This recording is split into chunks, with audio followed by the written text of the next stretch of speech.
Hello दोस्तों, आइए शुरू करते हैं प्राचीन भारत का इतिहास। ये दोस्तों ये घटना चक्र है, घटना चक्र का क्वेश्चन आंसर है। तो इसी से हम लोग पढ़ेंगे, क्वेश्चन आंसर बनाएंगे, इसका डिस्क्रिप्शन को अच्छे से देखेंगे। दोस्तों मैं आपको एक बात बताना चाहती हूँ, चाहे आप किसी भी एग्ज़ाम्स का प्रिपरेशन कर रहे हों, चाहे आप बीपीएससी हो, बिहार एसएससी हो, रेलवे हो, चाहे कोई भी एग्ज़ाम्स हो, हर एक एग्ज़ाम्स के लिए बहुत महत्वपूर्ण है। और ये घटना चक्र का सवाल जवाब है। आइए इसको हम लोग बनाते हैं। प्राचीन भारत का इतिहास का पहला टॉपिक है पाषाण काल। पाषाण काल, ठीक है। इसका पहला क्वेश्चन है, रॉबर्ट ब्रूस फुट थे। रॉबर्ट ब्रूस फुट क्या थे? भूगर्भ वैज्ञानिक, पुरातत्वविद, उसके बाद क्या लिखा है ये, पुरा वनस्पति शास्त्र, इतिहासकार। ये चारों में क्या थे दोस्तों? तो हम लोग देखते हैं, रॉबर्ट ब्रूस फुट जो थे ये भूगर्भ वैज्ञानिक भी थे और पुरातत्वविद भी थे। तो देखिए आंसर क्या दिया है, आंसर है ए और बी। आंसर ए और बी दोनों दिया था, क्योंकि ए है और बी भी है दोस्तों। अब इसका हम लोग डिस्क्रिप्शन को थोड़ा देख लेंगे। डिस्क्रिप्शन क्या दिया है कि इनसाइक्लोपीडिया ब्रिटानिका के अनुसार, ये किसी वैज्ञानिक हैं समझिए, इनसाइक्लोपीडिया ब्रिटानिका के अनुसार रॉबर्ट ब्रूस फुट ब्रिटिश भूगर्भ वैज्ञानिक और पुरातत्वविद, मीन्स रॉबर्ट ब्रूस फुट जो है वो भूगर्भ वैज्ञानिक भी थे और पुरातत्वविद भी थे। तो इससे क्या हुआ, जियोलॉजिकल सर्वे से संबंध, रॉबर्ट ब्रूस फुट 1863 ईस्वी में भारत में पाषाणकालीन बस्तियों के अन्वेषण की शुरुआत की। भारत में पाषाणकालीन बस्तियों की शुरुआत किसने की? रॉबर्ट ब्रूस फुट ने शुरुआत की थी। कब की थी? 1863 में की थी। तो स्पष्ट क्या हुआ? स्पष्ट ये है कि इस प्रश्न का जो उत्तर है ये आपका दोनों हो जाएगा। कौन कौन? ये हो जाएगा आपका ए और बी। तो देखिए उत्तर में क्या दिया है, ए और बी दोनों दिया है। ठीक है दोस्तों, अब हम लोग आगे बढ़ते हैं। लिखा है, कोपेनहेगन संग्रहालय की सामग्री से पाषाण, कांस और लौह युग का त्रियुगीय विभाजन किया गया था। दोबारा क्वेश्चन को पढ़ते हैं दोस्तों, थोड़ा ध्यान से देखिएगा। कोपेनहेगन संग्रहालय की सामग्री से पाषाण, कांस और लौह युग का त्रियुगीय विभाजन किया गया था। किसके द्वारा? थॉमसन के द्वारा। किसके द्वारा दोस्तों? ये थॉमसन के द्वारा किया गया था। ठीक है, चलिए अब हम लोग आगे की ओर जाते हैं। क्वेश्चन नंबर ये तीसरा है। क्या कहता है कि उत्खनित प्रमाणों के अनुसार पशुपालन का प्रारंभ हुआ था। मतलब पशुपालन का प्रारंभ जो हुआ था उत्खनित प्रमाणों के अनुसार किस काल में हुआ था? क्वेश्चन यही कहता है। तो क्वेश्चन का आंसर क्या हुआ दोस्तों? ये मध्यपाषाण काल में हुआ था। तो हम लोग यहाँ पे थोड़ा देख लेते हैं क्या लिखा है। मध्यपाषाण काल के अंतिम चरणों में पशुपालन के साक्ष्य प्राप्त होने लगते हैं। ऐसे पशुपालन के साक्ष्य भारत में आदमगढ़, जो अभी होशंगाबाद मध्य प्रदेश में है, तथा बागोर, जिसको भीलवाड़ा राजस्थान से मिले हैं। आइए दोस्तों अब क्वेश्चन नंबर 4 हम लोग देखते हैं। क्या कहता है, मध्यपाषाण प्रसंगों में पशुपालन के प्रमाण जहाँ मिले हैं वह स्थान क्या है? मध्यपाषाणिक प्रसंग में पशुपालन के प्रमाण जहाँ मिले हैं वह कौन सा स्थान है? तो बताइए दोस्तों, ये कौन सा? हम लोग इससे पहले वाले क्वेश्चन में डिस्क्रिप्शन में हम लोग पढ़े हैं, तो कौन सा था ये? कहाँ से मिले हैं ये? आदमगढ़ से मिले हैं। ठीक है, चलिए अब हम लोग आगे की ओर चलते हैं। निम्नलिखित में से किस स्थल से हड्डी के उपकरण प्राप्त हुए हैं? देखिए दोस्तों ये एंशिएंट का क्वेश्चन है, बहुत बारीकी से इसको देखना होता है, तो प्लीज़ इसको अच्छे से इस वीडियो को देखिएगा, समझिएगा। हम लोग पूरे डिस्क्रिप्शन को बहुत अच्छे से पढ़ेंगे और हर एक क्वेश्चन का सवाल जवाब करेंगे। क्या लिखा है? क्वेश्चन नंबर 5, निम्नलिखित में से किस स्थल से हड्डी के उपकरण प्राप्त हुए हैं? कहाँ से प्राप्त हुए हड्डी के उपकरण? तो हम लोग देख लेते हैं। क्वेश्चन नंबर ए क्या कहता है? चोपनी मांडू से।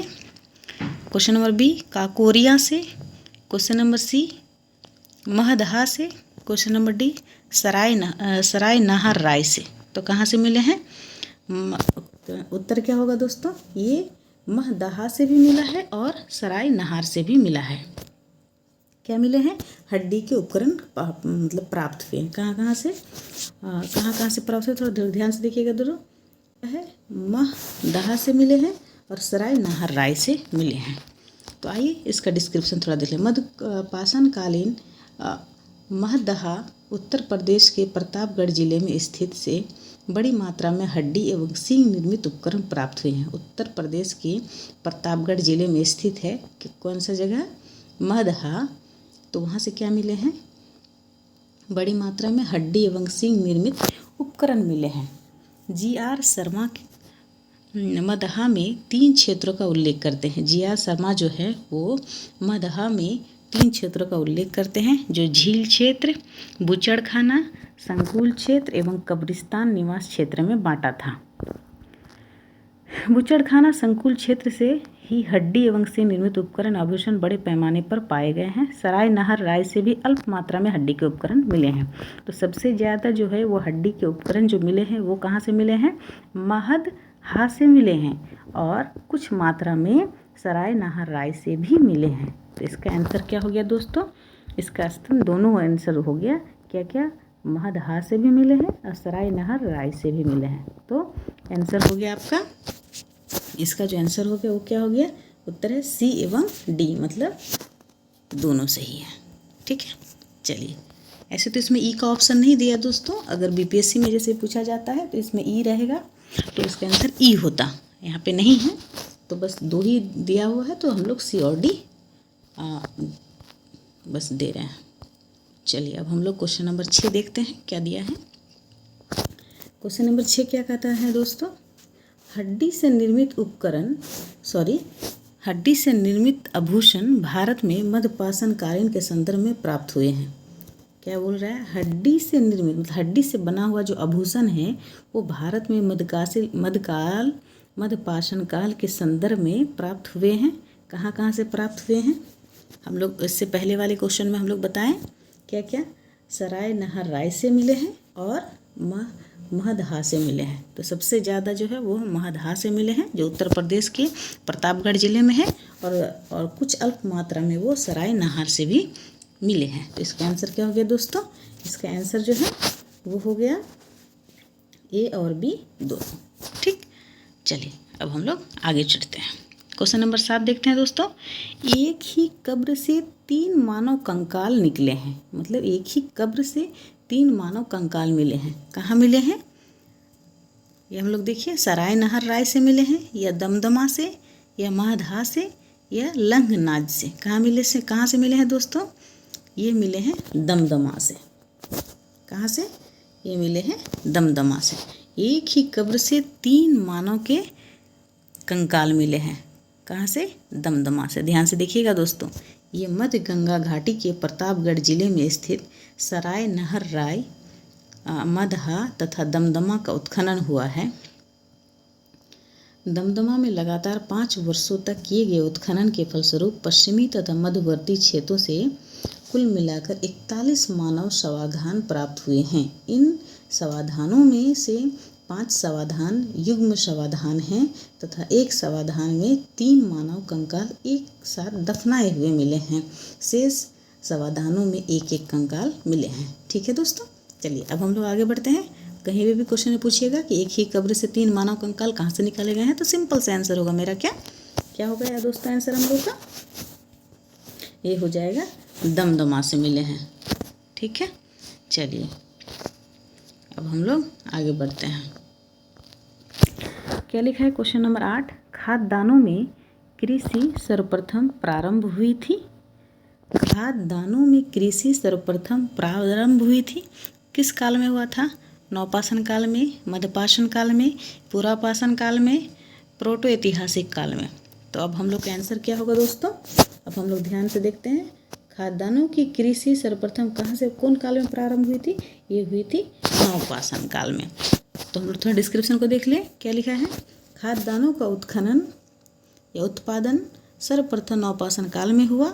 यही वह समय था जब मनुष्य कृषि कर्म से पराजित हुआ।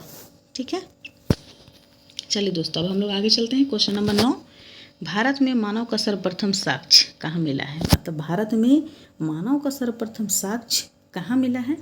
तो ये मिला है कहाँ? नीलगिरी पहाड़ियाँ में, शिवालिक पहाड़ियाँ में, नल्लमाला पहाड़ियाँ में या नर्मदा घाटी में। तो कहाँ से मिला है मानव का साक्ष्य सर्वप्रथम भारत में? ये मिला है नर्मदा घाटी में। कहाँ पे मिला है दोस्तों? ये मिला है नर्मदा घाटी में। इसको ध्यान से देखना है, बहुत हीटेड क्वेश्चन है, बहुत अच्छे से इसको तैयार कर लेना है। चलिए अब हम लोग आगे बढ़ते हैं। क्वेश्चन नंबर 10 देखते हैं। मानव द्वारा सर्वप्रथम प्रयुक्त अनाज कौन सा था? मानव द्वारा सर्वप्रथम प्रयुक्त अनाज कौन सा था? गेहूं था, जौ, चावल, बाजरा? क्या था आंसर? आप लोग बताइए कि मानव द्वारा सर्वप्रथम प्रयुक्त अनाज कौन सा था? कोई बता सकता है क्या? ये क्या था? ये था गेहूं था, सॉरी। मानव द्वारा सर्वप्रथम प्रयुक्त अनाज कौन सा था? ये था आपका जौ। ठीक है, कुछ अगर गलती हुई होगी दोस्तों तो माफ़ करिएगा। चलिए हम लोग आगे बढ़ते हैं, इसके बारे में थोड़ा डिस्क्रिप्शन देख लें। क्या लिखा है? आधुनिक मानव समाज द्वारा मुख्य रूप से 8 खाद्य अनाजों का उपभोग किया गया है। ठीक है, कौन कौन सा? गेहूँ, जौ, चावल, मक्का, बाजरा, सोरगम, राई एवं जई। अनाजों के पौधे विभिन्न क्षेत्रों में जंगली घास के रूप में विद्यमान थे। ठीक है, जो अनाज का जो पौधा वगैरह होता था वो विभिन्न जंगली घासों के रूप में मतलब था, जिन्हें बीजों के रूप में मानव ने उगाया अलग अलग क्षेत्र में अलग अलग समय पर। वैश्विक दृष्टि से अगर देखा जाए तो सर्वप्रथम जौ जो है 8000 ईसा पूर्व के निकट पूर्व भूमध्य सागर एवं ईरान के मध्य स्थित पश्चिमी एशिया देश में जो है में मानव द्वारा उगाया गया। बाद में लगभग इन्हीं क्षेत्रों में 8000 ईसा पूर्व के आसपास ही गेहूं भी उगाया जाने लगा। तो अगर पहला क्वेश्चन पहला जो होगा मेरा, मानव द्वारा सर्वप्रथम जो सबसे पहला जो प्रयुक्त अनाज था वो क्या था? वो था जौ। ठीक है, अब हम लोग क्वेश्चन नंबर 11 देखते हैं। क्वेश्चन नंबर 11 क्या कहता है? भारतीय उपमहाद्वीप में कृषि के प्राचीनतम साक्ष्य प्राप्त हुए हैं। भारतीय उपमहाद्वीप में कृषि के प्राचीनतम साक्ष्य प्राप्त हुए हैं। कहाँ से? कोल्डिवा से, लहुरा देव से, मेहरगढ़ से, टोकुआ से। कहाँ से? तो लहुरा देव से प्राप्त हुए हैं। क्वेश्चन देख लीजिए एक बार, क्या लिखा है? भारतीय उपमहाद्वीप में कृषि के प्राचीनतम साक्ष्य कहाँ से प्राप्त हुए हैं? तो लहुरा देव से प्राप्त हुए हैं दोस्तों। कहाँ से? लहुरा देव से प्राप्त हुए हैं। ठीक है, चलिए इस डिस्क्रिप्शन को अगर हम लोग देखेंगे तो हम लोग को बहुत सारी जानकारी मिल जाएगी। नवीनतम खोजों के अनुसार भारतीय उपमहाद्वीप में प्राचीनतम कृषि साक्ष्य वाला स्थल उत्तर प्रदेश के संत कबीर नगर जिले में स्थित लहुरा देव हैं। कौन सा जगह? लहुरा देव।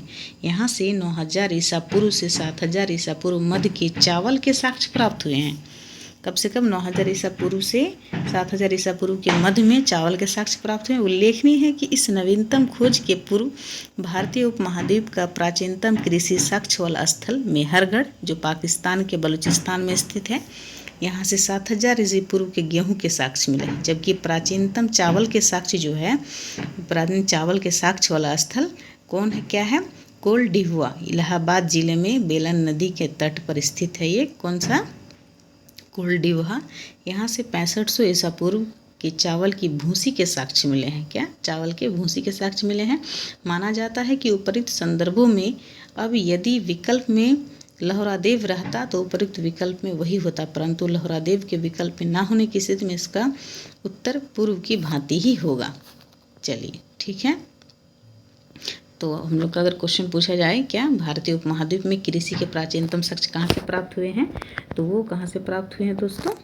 लहुरा देव से प्राप्त हुए हैं। ठीक, चलिए अब हम लोग चलते हैं क्वेश्चन नंबर 12 पे। ठीक, सॉरी कुछ कुछ ये सब मिस्टेक हो जा रहा है थोड़ा। क्वेश्चन नंबर 12 क्या कहता है, भारतीय उपमहाद्वीप में कृषि के प्राचीनतम साक्ष्य कहाँ से प्राप्त हुए हैं। भारतीय उपमहाद्वीप में कृषि के प्राचीनतम साक्ष्य कहाँ से प्राप्त हुए हैं दोस्तों। अब आप लोग थोड़ा बताइएगा। ब्रह्मगिरी से, बुर्जहोम से, कोल्डिवा से या मेहरगढ़ से। तो भारतीय उपमहाद्वीप में जो कृषि के प्राचीनतम साक्ष्य जो प्राप्त हुए हैं वो मेनली मेहरगढ़ से प्राप्त हुए हैं। उसका जो आंसर होगा वो होगा आंसर नंबर डी, जो है मेहरगढ़। ठीक है। अब क्वेश्चन नंबर 13 क्या कहता है, भारतीय उपमहाद्वीप में कृषि के प्राचीनतम साक्ष्य कहाँ से प्राप्त हुए हैं। भारतीय उपमहाद्वीप में कृषि के प्राचीनतम साक्ष्य कहाँ से प्राप्त हुए हैं। तो हम लोग ऊपर भी देख लिए, ऐसे हम लोग इसको देख लेते हैं। लोथल से प्राप्त हुए हैं, हड़प्पा से, मेहरगढ़ से या मुंडीगाग से। तो प्राचीनतम साक्ष्य कहाँ से, मेहरगढ़ से प्राप्त हुए। तो इसका आंसर क्या होगा दोस्तों, इसका आंसर हो जाएगा सी। चलिए अब हम लोग आगे बढ़ते हैं। नवपाषाण युग में भारतीय उपमहाद्वीप के उत्तर पश्चिमी क्षेत्र में निम्नलिखित में से किस स्थान पर कृषि के अभ्युदय के प्रारंभिक प्रमाण प्राप्त हुए हैं। चलिए दोस्तों दोबारा क्वेश्चन को पढ़ते हैं, थोड़ा ध्यान से देखिएगा आप लोग। नवपाषाण युग में भारतीय उपमहाद्वीप के उत्तर पश्चिम क्षेत्र में निम्नलिखित में से किस स्थान पर कृषि के अभ्युदय के प्रारंभिक प्रमाण प्राप्त हुए हैं। वो हुए हैं कहाँ से दोस्तों, तो थोड़ा देखिएगा इसको। ये हुए हैं मेहरगढ़ से, आंसर नंबर बी। ठीक है। चलिए अब हम लोग आगे बढ़ते हैं। भारत में पशुपालन एवं कृषि के प्राचीनतम साक्ष्य कहाँ से प्राप्त हुए। देखिएगा, थोड़ा ध्यान दीजिएगा। ये क्या है, पशुपालन की बात हो रही है। भारत में पशुपालन एवं कृषि के प्राचीनतम साक्ष्य कहाँ से प्राप्त हुए हैं। ये भी हुए हैं आपके कहाँ से, मेहरगढ़ से। ठीक है। तो आंसर नंबर डी इसका सही आंसर है। चलिए क्वेश्चन नंबर 16 देखते हैं। उस स्थल का नाम बताइए जहाँ से प्राचीनतम अस्थाई जीवन के प्रमाण मिले हैं। मतलब वो उस स्थल का नाम बताइए जहाँ से प्राचीनतम अस्थाई जीवन के प्रमाण मिले हैं। कहाँ से मिले हैं प्राचीनतम अस्थाई जीवन के प्रमाण, वो मिले हैं मेहरगढ़ से। ठीक है। अस्थाई जीवन के प्रमाण मिले हैं, ठीक है, कहाँ से, मेहरगढ़ से। चलिए दोस्तों क्वेश्चन नंबर 17 देखते हैं। निम्नलिखित में से किस स्थानों से मध्यपाषाण काल में पशुपालन के प्रमाण मिले हैं। मतलब क्या कहता है कि इन ऑप्शंस में आपको देखना है कि मध्यपाषाण काल में पशुपालन के प्रमाण कहाँ से मिले हैं। औदे से, बोरी से, बागोर से या लखनिया से। ये मिले हैं आपके बागोर से। क्या, मध्यपाषाण काल में पशुपालन के प्रमाण मिले हैं कहाँ से, बागोर से। देखिएगा डिस्क्रिप्शन थोड़ा। मध्यपाषाण काल में पशुपालन के साक्ष्य प्राप्त होने लगते हैं मध्यपाषाण काल में। ठीक है। पशुपालन के प्रारंभिक साक्ष्य मध्य प्रदेश के होशंगाबाद जिला के निकट आदमगढ़ पुरा स्थल और राजस्थान के भीलवाड़ा जिले में स्थित बागोर से मिले हैं। कहाँ से, बागोर से मिले हैं। ठीक है दोस्तों। अब हम आगे बढ़ते हैं। निम्नलिखित में से किसको चाल कोलिथिक युग भी कहा जाता है। क्या, चाल कोलिथिक युग भी कहा जाता है। पुरापाषाण काल को, नवपाषाण काल युग को, या ताम्रपाषाण को, या लोह युग को। किस पाषाण काल युग को चाल कोलिथ युग भी कहा जाता है। इंपॉर्टेंट क्वेश्चन है दोस्तों, इसको ध्यान से देखिएगा आप लोग, बहुत इंपॉर्टेंट क्वेश्चन है। चलिए इसका आंसर हो जाएगा आपका सी। क्या, ताम्रपाषाण युग। ताम्रपाषाण युग को चाल कोलिथिक या कैल्कोलिथिक युग भी कहा जाता है। अगर आपको चाल कोलिथिक ना देकर कैल्कोलिथिक भी दे दे तो भी आपका आंसर क्या हो जाएगा दोस्तों, ताम्रपाषाण काल या ताम्रपाषाण युग भी, ताम्रपाषाण युग ही होगा। ठीक है। चलिए अब हम लोग आगे बढ़ते हैं। निम्नलिखित में से किस एक पुरास्थल से पाषाण संस्कृति से लेकर हड़प्पा सभ्यता तक के सांस्कृतिक अवशेष प्राप्त हुए हैं। पाषाण संस्कृति से लेकर हड़प्पा सभ्यता तक के सांस्कृतिक अवशेष प्राप्त हुए हैं। बहुत बड़ी बात है, बहुत बड़ा क्वेश्चन है, ध्यान दीजिएगा आप लोग। तो किस स्थान से प्राप्त हुए हैं, थोड़ा ध्यान दीजिएगा। मेहरगढ़ से प्राप्त हुए हैं। ठीक है। अब हम लोग आगे बढ़ते हैं। देखिए दोस्तों थोड़ा इसका 19 नंबर का डिस्क्रिप्शन थोड़ा देख लें हम लोग। बलूचिस्तान जो पाकिस्तान में है स्थित पुरा स्थल मेहरगढ़ से पाषाण संस्कृति से लेकर हड़प्पा सभ्यता तक के सांस्कृतिक अवशेष प्राप्त हुए हैं। ठीक है, अब चलिए दोस्तों, अब हम लोग यहाँ पे देखते हैं क्या क्वेश्चन नंबर 20 क्या कहता है। नौदा टोली का उत्खनन किसने किया था? नौदा टोली का उत्खनन किसने किया था? किसने किया था? के.डी. वाजपेयी ने किया था, वी.एस. वांकड़ ने किया था, एच.डी. संकालिया ने किया था या मार्टिमर व्हीलर ने किया था? किसने किया था दोस्तों? ये किया था एच.डी. सांकलिया ने किया था। नौदा टोली का उत्खनन किसने? एच.डी. सांकलिया ने किया था। नौदा टोली जो है वो मध्य प्रदेश का उत्खनन दक्कन कॉलेज पूना के प्रोफेसर एच.डी. सांकलिया ने कराया था। नौदा टोली का जो नौदा टोली कहाँ है? मध्य प्रदेश में है। उसका उद्घाटन कौन किया था? एक दक्कन कॉलेज का एक प्रोफेसर था, दक्कन कॉलेज पूना के प्रोफेसर एच.डी. सांकलिया ने कराया था। ये स्थल इस महाद्वीप का सबसे विस्तृत उत्खनित ताम्रपाषाणकालीन ग्राम स्थल है, जिसकी तिथि ईसा पूर्व 1600 से 1300 के बीच निर्धारित की गई है। ठीक है, नौदा टोली वाला ध्यान में रखिए। नौदा टोली का उत्खनन किसने? सांकालिया ने। नौदा टोली किस राज्य में अवस्थित है दोस्तों? आप लोग पढ़े हैं, इससे पहले भी बताया गया आपको डिस्क्रिप्शन में। तो नौदा टोली मध्य प्रदेश में स्थित है। ठीक है, अब हम लोग आगे चलते हैं। विरहत पाषाण काल स्मारकों की पहचान की गई है। क्या? विरहत पाषाण स्मारकों की पहचान की गई है। सन्यासी गुफाओं के रूप में, या मृत को दफनाने के स्थल के स्थान के रूप में, या मंदिरों के रूप में, या उपर्युक्त में से कोई नहीं। क्या होगा दोस्तों? विरहत पाषाण स्मारकों की पहचान किस रूप में की गई है? तो आप लोग थोड़ा ध्यान दीजिएगा। ये जो है मृतकों को दफनाने के स्थान के रूप में की गई है। चलिए क्वेश्चन नंबर 23 देखिए। राख का टीला निम्नलिखित में से निम्नलिखित किस नौपाषाणिक स्थल से संबंधित है? राख का टीला, ध्यान दीजिएगा, क्वेश्चन क्या कहता है? राख टीला निम्नलिखित किस नौपाषाणिक स्थल से संबंधित है? क्या बुदिहाल से, या संकन कल्लू से, या कुलडीवा से, या ब्रह्मगिरी से? कहाँ से दोस्तों? राख का टीला ध्यान दीजिएगा, संकन कुल्लू से प्राप्त हुए हैं। कर्नाटक में मैसूर के पास बेल्लारी जनपद में स्थित संकन कल्लू नामक नौपाषाण कालीन पुरास्थल से राख के टीले प्राप्त हुए हैं। ठीक है, ये जो बेल्लारी जो है, बेल्लारी जनपद में स्थित है संकन कल्लू, और ये बेल्लारी है ना, वो कर्नाटक में मैसूर के पास है। भीमबेटका किस लिए प्रसिद्ध है? आप सबको पता है, बहुत हीटेड क्वेश्चन है। भीमबेटका गुफाओं के शैलचित्र के, खनिज के लिए, बौद्ध प्रतिमाओं के लिए, या सोन नदी का उपागम स्थल के लिए? किस लिए प्रसिद्ध है भीमबेटका? ध्यान दीजिएगा, भीमबेटका किस लिए प्रसिद्ध है? तो ये प्रसिद्ध है गुफाओं के शैल चित्र के लिए। ठीक, चलिए क्वेश्चन नंबर 25 देखते हैं। निम्नलिखित में से कौन सा स्थल प्राग ऐतिहासिक चित्रकला के लिए प्रसिद्ध है? निम्नलिखित में से कौन सा स्थल प्राग ऐतिहासिक चित्रकला के लिए प्रसिद्ध है? अजंता, भीमबेटका, बाग, अमरावती, कौन सा जगह है? तो ये है आपका भीमबेटका। ठीक है, चलिए भीमबेटका की गुफाएं कहाँ पर स्थित हैं? भोपाल में, पंचमढ़ी, सिंगरौली, या अब्दुल्लागंज रायसेन? कहाँ पर है भीमबेटका की गुफाएं हैं? वो अब्दुल्लागंज रायसेन में स्थित है। ठीक है, भारत में किस शिलाश्रय से सर्वाधिक चित्र प्राप्त हुए हैं? भारत में किस शिलाश्रय से सर्वाधिक चित्र प्राप्त हुए हैं? कहाँ से प्राप्त हुए हैं? घाघरिया से, भीमबेटका से, या लेखाहिया से, या आदमगढ़ से? कहाँ से प्राप्त हुए दोस्तों? भीमबेटका से। क्या? सर्वाधिक चित्र प्राप्त हुए हैं। गैरिक मृदभांड पात्र, जिसको OCP का नामकरण हुआ था, कहाँ पर? हस्तिनापुर में, अहिच्छत्र में, नूह में, या लाल किला में? कहाँ पर? तो इसका आंसर हो जाएगा आपका हस्तिनापुर में। ठीक है, अब हम लोग आगे चलते हैं। ताम्राश्म काल में महाराष्ट्र के लोग मृतकों के घर के फर्श के नीचे किस तरह रखकर दफनाते थे? उत्तर से दक्षिण की ओर, पूर्व से पश्चिम की ओर, दक्षिण से उत्तर की ओर, या पश्चिम से पूर्व की ओर? क्या क्वेश्चन देखिएगा, क्या कहता है?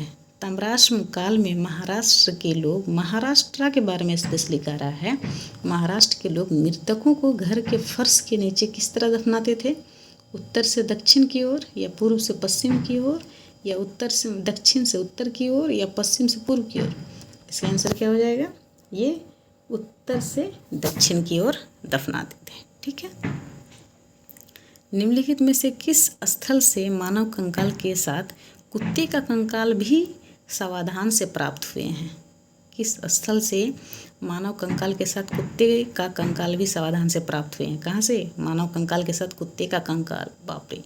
ब्रह्मगिरी से, बर्जहोम से, या चिरांद से, या मस्की से? तो ये प्राप्त हुए हैं बर्जहोम से। ठीक है।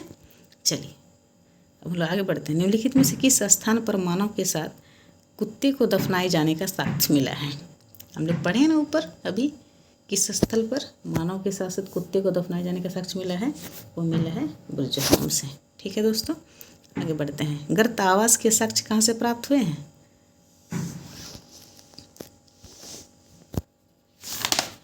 क्वेश्चन क्या कह रहा है आपका कि क्वेश्चन क्या कह रहा है? गर्त आवास के साक्ष्य कहाँ से प्राप्त हुए हैं? तो ये प्राप्त हुए हैं आपके कहाँ से? बर्जहोम से। ठीक है, इसका आंसर ए हो जाएगा। गर्त आवास के साक्ष्य, ध्यान से देखिएगा। देखिए दोस्तों, पढ़ने के साथ साथ दिमाग को स्थिर भी करके रखना होता है। मतलब इतना उसको रिवीजन करना है कि दिमाग में जो भी क्वेश्चंस हो उसके आंसर जो वो सही टिक हो जाए, ताकि हमारे को एग्जामिनेशन में क्वेश्चन गलत होने के चांसेस कम हो जाए। तो इसलिए थोड़ा ध्यान से देखना है इसको बस। विद्यांश, अब दोस्तों हम लोग यहाँ से देख लेते हैं एक बार थोड़ा सा क्या बता रहा है ये क्वेश्चन नंबर। विद्यांश क्षेत्र के किस शिलाश्रय से सर्वाधिक मानव कंकाल मिले हैं? विद्यांश क्षेत्र के किस शिलाश्रय से सर्वाधिक मानव कंकाल मिले हैं? मोहरना पहाड़, घाघरिया से, या बगही खोर से, या लोखिया से? कहाँ से प्राप्त हुए हैं? विद्वान की किस शिला से सर्वाधिक मानव कंकाल मिले हैं? ये लेखिया से प्राप्त हुए हैं। कहाँ से? लेखिया से। Doctor JN. पांडे की पुस्तक पुरातत्व विमर्श जो है किसकी पुस्तक है? ये डॉक्टर जे.एन. पांडे की पुस्तक है। उसके अनुसार क्या कहता है? विध्वंस क्षेत्र के लेखिया के शिलाश्रय संख्या 1 से मध्य पाषाणिक लघु पाषाण उपकरणों के अतिरिक्त 17 मानव कंकाल मिले हैं, जिनमें से कुछ सुरक्षित हालत में हैं तथा अधिकांश क्षत विक्षत हैं। ठीक है। अमेरिका के ओरेगन विश्वविद्यालय के जॉन आर लुकास के अनुसार लेखिया में कुल 27 मानव कंकालों की अस्थियां मिली हैं। तो क्वेश्चन क्या कहता है? विध्वंस क्षेत्र के किस शिलाश्रय सर्वाधिक मानव कंकाल अगर पूछेगा तो इसका आंसर हो जाएगा आपका डी, क्या? लेखिया से प्राप्त हुए हैं।